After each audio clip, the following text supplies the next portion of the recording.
Kawadhi nyime ni moko kuom jodak e gwenge ma Suna East e kaunti ma Migori ne obago ng'anyo ka giywago rach mar apaya matudo Wasiyo kod ogwedhi ma gedo mare osekwamo kuom higni malach.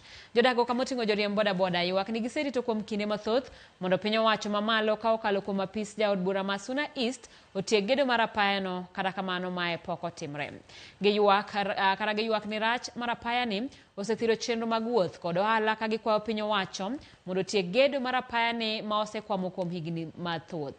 Jokanyo e board mar Kenya Rural Road Authority kod apisa mar jaod bura ma Suna East Junet Mohamed wacho ni pod ging'iyo yo mar neno ni gedo mar apaya ni otieki.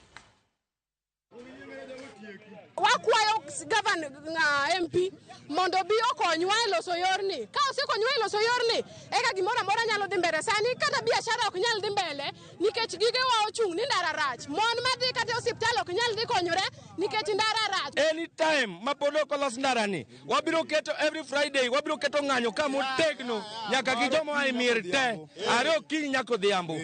Kuom sani mheshimiwa kowinjowa, ong'iwa gi wang' achiel olosnwa barabara ni. Koro an akwayo sirikal matiyo chila yako to gi bwana Junet mondo gine kaka yonigo e lam chuth maonge gimoro ni chak ikelo ni olonwa chuodho e yo. Nyoro waneno kokelnwa budget manwa kadho yo ma Wasiyo nyaka Dosa kuma manigi tension ma obedo factored some money ma budget is already there ma ne rito ni ka kodhni odok piny mondo bed maram noto nini ok lam kaka winjo ka jopiny wache. Miyo akwayo ni jo bodaboda to gi jo dalawa matiyo gi yo mago jope ni wang'iuru yo ma wanyalo dwaro godo kony mondo konywa.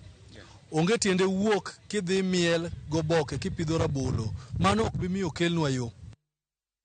Kabodo antiere e kaunti ma Migori ni joriemb bodaboda e kaunti no dwaro mondo piny owacho konygi e tieko midhieche ma oting'o siasa mar akweda, nok mar tiegruok kod mamoko mathiro sekta ni kendo sirogi e weche mag dongruok e seche ma gin giwegi gitemo keto kenge mag